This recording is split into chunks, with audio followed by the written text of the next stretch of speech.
Panorama group, जो सोचता है वो करता है।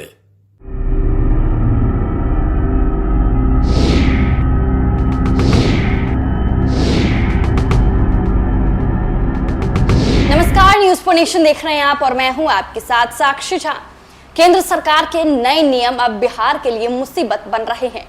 जहां एक तरफ बीते दिनों आपने देखा किस तरीके से बजट सत्र में बिहार को कई सारी सौगातें दी गई और इन तमाम चीजों के बीच में बिहार को कैसे बाढ़ से नियंत्रण किया जाए, इसको लेकर भी एक खास बजट पेश किया गया और बिहार को इसके लिए एक राशि भी आवंटित की गई। लेकिन अब बिहार को एक कानून लागू करना होगा जो कि केंद्र सरकार की तरफ से कई ऐसे बाढ़ पीड़ितों राज्यों में लागू है। अगर बिहार सरकार ये कानून लागू नहीं करती है तो इस बजट के इस राशि को बिहार सरकार इसका लाभ नहीं उठा पाएंगे। तो वो कौन सा कानून है जो बिहार सरकार को लागू करना उन्हें अनिवार्य कर दिया गया है, आइए हम आपको बताएंगे इस वीडियो में।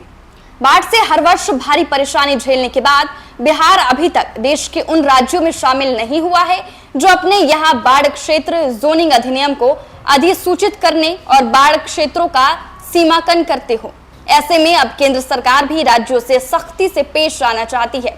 इसमें राज्य अगर केंद्रीय बाढ़ प्रबंधन निधि का उपयोग करना चाहते हैं तो उन्हें बाढ़ क्षेत्र जोनिंग कानून को लागू करना अनिवार्य हो सकता है। अभी तक देश के सिर्फ 4 राज्यों मणिपुर, राजस्थान, उत्तराखंड और पूर्ववर्ती जम्मू और कश्मीर ने भी इस कानून का अनुपालन किया है। वहीं अधिकारियों के अनुसार बिहार सहित देश के कई राज्य हर वर्ष बाढ़ की विभीषिका झेलते हैं। ऐसे में जल शक्ति मंत्रालय राज्य सरकारों के साथ निरंतर संपर्क में है और उनसे बाढ़ क्षेत्र जोनिंग अधिनियम को अधिसूचित करने और बाढ़ क्षेत्रों का सीमांकन करने का आग्रह कर रहा है।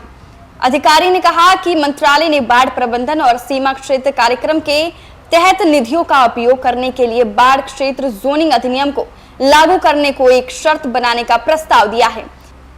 यानी बाढ़ प्रबंधन के लिए केंद्रीय निधि चाहिए तो राज्यों को पहले अपने यहाँ के बाढ़ प्रभावित होने वाले संभावित इलाके की जानकारी देनी होगी। जल शक्ति मंत्रालय अब बाढ़ प्रबंधन और सीमा क्षेत्र कार्यक्रम के अगले चरण के लिए कैबिनेट की मंजूरी लेने जा रहा है।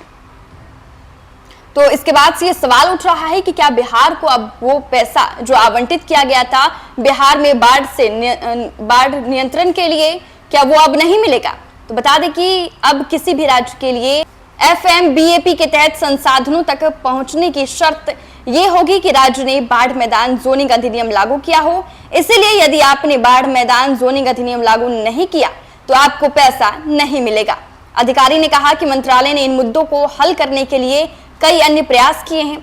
अधिकारी का कहना है कि मई 2022 में जल संसाधन, नदी विकास और गंगा कायाकल्प विभाग के सचिव ने राज्य के मुख्य सचिवों को पत्र लिखकर उचित कानून बनाने का आग्रह किया था।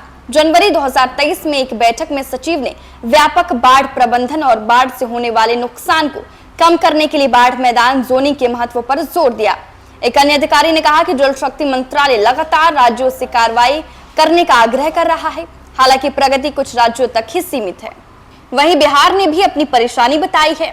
बता दें कि विभाग की माने तो बिहार और उत्तर प्रदेश जैसे कुछ राज्यों ने बाढ़ प्रभावित क्षेत्रों के बड़े होने के कारण इस तरह के कानून के कार्यान्वयन में कठिनाइयों के बारे में सूचित किया है और अन्य राज्यों ने अभी तक कानून बनाने के लिए कोई कार्रवाई नहीं की है। राज्यों द्वारा बताई गई सामान्य बाधाओं में बाढ़ के मैदानों में पहले से ही रह रहे लोगों को निकालने का मुद्दा, बाढ़ की बाधाओं के कारण वैकल्पिक निपटान की कमी, बाढ़ प्रवण आकलन अध्ययनों के लिए उच्च रिजोल्यूशन डिजिटल एलिवेशन मॉडल की अनुपलब्धता और बाढ़ के मैदान की उचित परिभाषा पर स्पष्टता की कमी शामिल है। तो देखिए, अगर बिहार बाढ़ क्षेत्र जोनिंग कानून लागू नहीं करता है तो बजट में बिहार को बाढ़ से नियंत्रण के लिए जो राशि आवंटित की गई थी वो शायद केंद्र सरकार वापस ले ले। फिलहाल के लिए इस खबर में बस इतना ही। आप देखते रहे news for nation. Panorama group, जो